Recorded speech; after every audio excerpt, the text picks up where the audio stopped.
Bears fans, here we go. A massive week is on deck as Chicago prepares to face Dallas, and there is no shortage of storylines around this matchup. One of the biggest angles is the return of Matt Eberflus to Soldier Field, but this time on the opposite sideline. The former Bears head coach is now running the Cowboys' defense, and while he kept things professional in his press conference, you can feel the tension in the air. He said all the right things about learning from tough moments, about the grit that comes from picking yourself up after a loss. But let's be honest, everyone in Chicago remembers how frustrating those seasons under his leadership were. The game management, the situational awareness, the inability to adapt, it all just never came together for him. And now he comes back with a chance to make life miserable for a rookie quarterback and a struggling offensive line. That's the kind of subplot that makes this matchup spicy, because while nobody expects Eberflus to trash the Bears publicly, you know deep down he would love nothing more than to leave Soldier Field with his unit dominating. And that, my friends, is something Chicago cannot let happen. Speaking of the roster itself, one of the most intriguing names to watch is Shamar Turner. The young defensive tackle has been mostly invisible this season because of that high ankle sprain and then being a healthy scratch, but the coaching staff hinted that his chance could be coming. Dennis Allen was pretty candid about his development, admitting the lost time in training camp set him back, but also pointing out that he's starting to turn the corner. The fact is, the guys ahead of him simply have not produced. Andrew Billings is more of a traditional nose. Chris Williams hasn't generated any impact in 30 snaps, and the rotation as a whole looks flat. When you draft a player in the second round, eventually you need to see what he can do on Sundays.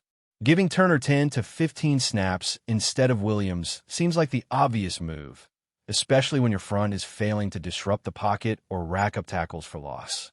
This week could be that opportunity, and if he shows flashes, it might change the way Chicago rotates their defensive tackles going forward. Now let's shift to the quarterback spot, because all eyes remain on Caleb Williams. Declan Doyle doubled down on what Ben Johnson said earlier this week.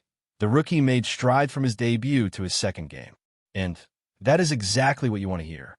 No one is expecting perfection every Sunday, but the arrow has to keep pointing upward. Growth, command, decision-making, all of that is under the microscope. This week offers another chance to see if Caleb can take control against a defense that, under Eberflus, is going to try to confuse him with disguised looks and pressure packages.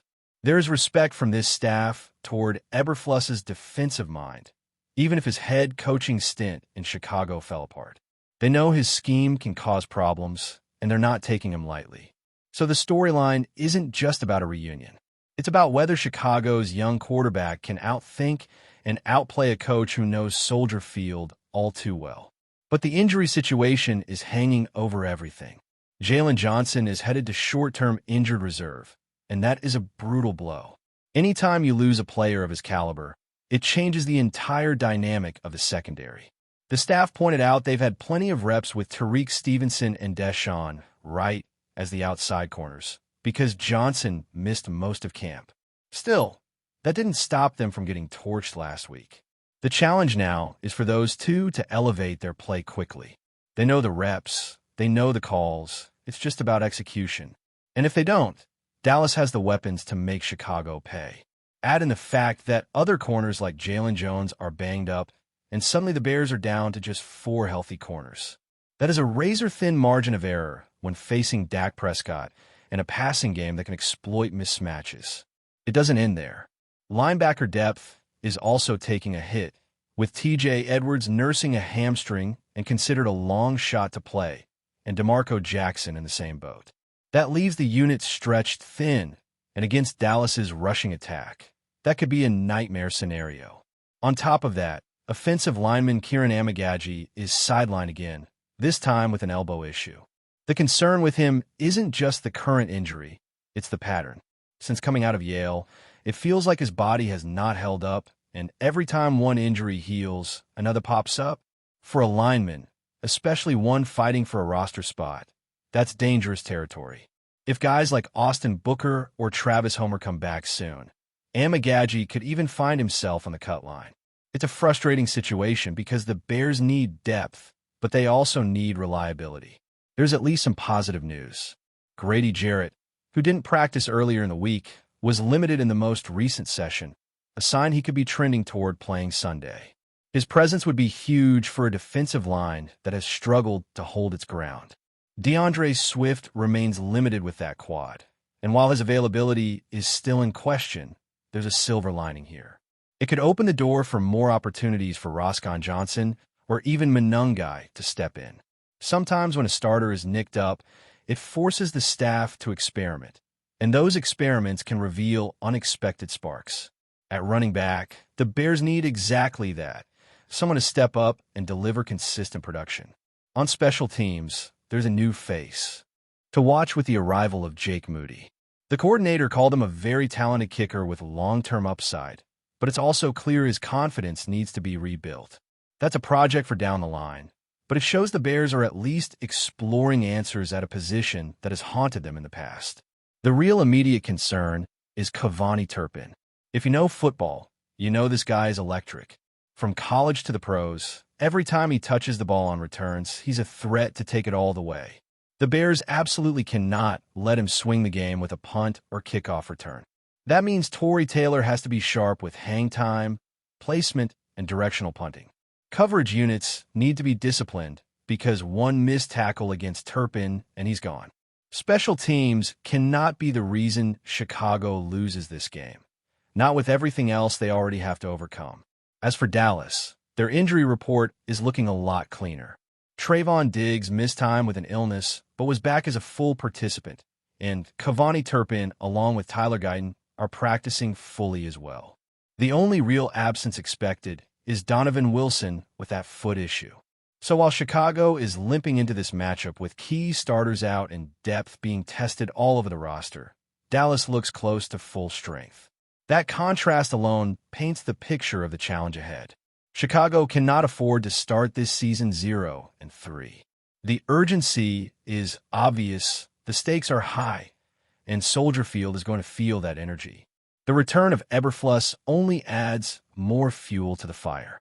Can Caleb Williams take another step and outduel a defense that knows exactly how to disguise looks? Can the secondary survive without its best corner? Can the defensive front finally generate some splash plays? Maybe with Shamar Turner getting his first real taste of action? These are the questions hanging over the game, and every one of them will be answered on Sunday. When you look deeper into what this matchup means for Chicago, it's not just about a win or a loss. It's about identity. Right now, the Bears are a team searching for themselves. They have flashes of potential, glimpses of what they could become, but it has yet to translate into consistent results. The opening 2 weeks showed a rookie quarterback still adjusting to the speed of the league, an offensive line battling both health and chemistry, and a defense that has moments of grit but struggles to sustain pressure and lock down receivers. Facing Dallas at home, especially with the storyline of Matt Eberflus returning, puts all of that under a microscope. Soldier Field has always been a place where the fans demand toughness, demand resilience. And this week the players have to show they can carry that weight. Falling to 0-3 would feel like the air being let out of the building before the season really gets going. Caleb Williams, for his part, doesn't look rattled. He is showing maturity for a rookie, and that is why the staff keeps praising his growth. From week 1 to week 2, he cleaned up reads, got the ball out quicker, and seemed more comfortable trusting his arm in tight windows. But now comes the real test. Eberflus is going to throw coverages at him that disguise intentions until the last second. He's going to send disguised blitzes, and he'll force Caleb to prove he can adjust at the line of scrimmage. This is where the mental side of being a quarterback comes into play. The arm talent is obvious. The poise is there. But can he win the chess match against a coordinator who knows Soldier Field inside and out? If he can, it won't just be a step forward, it will be a statement that the Bears might finally have the guy who can lead them into a new era. Of course, that only works if the offensive line gives him the chance to operate. And right now, that's a massive concern. With Amagagi hurt again and the constant reshuffling across the front, continuity is non-existent. The Cowboys bring a defensive front that thrives on chaos. And if Chicago cannot hold up, Caleb is going to spend the afternoon running for his life. That's why the ground game has to matter. DeAndre Swift, even if banged up, brings explosiveness, but this could be the week Roscoe Johnson is unleashed in a bigger role. He runs with a different kind of physicality, the kind that can wear down a defense and set the tone. Monangai is another option who could provide fresh legs and energy. Establishing some sort of rushing attack won't just take pressure off Caleb. It will keep Dallas from pinning their ears back and sending relentless waves of pressure. Defensively, all eyes will be on how the Bears compensate without Jalen Johnson. Stevenson and Wright have been thrown into the fire, and this is where they have to prove they belong. Dak Prescott is experienced, smart, and if he sees weakness, he will exploit it. Without Johnson locking down one side, everyone else has to elevate their level. That means better communication in the secondary, sharper zone discipline, and a willingness to take risks when a moment presents itself. The pass rush has to help too. If the corners are left covering for 4 or 5 seconds, it's game over. This is why inserting Shamar Turner could be so important. A fresh, hungry presence in the middle might be exactly what this defense needs to finally collapse a pocket. Even 10 snaps of energy and disruption can flip a drive, and Chicago desperately needs that spark. Special teams can't be overlooked either. Turpin is a nightmare for any coverage unit, and the Bears have to make him a non-factor. That means smart punts, disciplined lanes, and no room for sloppy tackling. Because in a game like this, where the margins are thin, one special teams mistake can swing momentum permanently. At the same time, there's curiosity around Jake Moody. While he might not immediately take over kicking duties, the staff clearly sees something in him for the future. Rebuilding his confidence is key, and if he does get a chance, Soldier Field could be the stage where he begins to reshape his career. The linebackers being thin is another storyline that cannot be ignored. If Edwards and Jackson can't go, suddenly the middle of the field becomes a soft spot. Dallas will test that with tight ends leaking into zones, with running backs slipping out for screens, and with crossing routes designed to force linebackers into coverage situations. Whoever steps in has to rise above expectations, because if the Cowboys sense weakness there, they will hammer it over and over. On the flip side, Chicago has to find ways to stress Dallas's secondary. Trayvon Diggs being back to full health is bad news, but it doesn't mean the Cowboys are flawless in coverage. They've given up yards, they've been beaten in man situations, and if Caleb is decisive, he can take advantage. That means timing routes with DJ Moore, deep shots when a protection holds up, and creative play calling to put defenders in conflict. Offensive coordinator Ben Johnson knows this, and if there was ever a week to pull a few wrinkles out of the playbook, it's this one. The Bears cannot play conservative, not against a team that punishes predictability. All of this boils down to one reality. Chicago needs to show fight. Too often in the past, games like this slipped away because the team looked tentative, looked reactive instead of proactive. Against a Cowboys squad that will test every weakness, the Bears have to dictate something. Maybe it's an aggressive defensive approach early to rattle Prescott. Maybe it's pounding the run until Dallas is forced to commit extra defenders to the box. Maybe it's Caleb airing it out to prove he won't back down.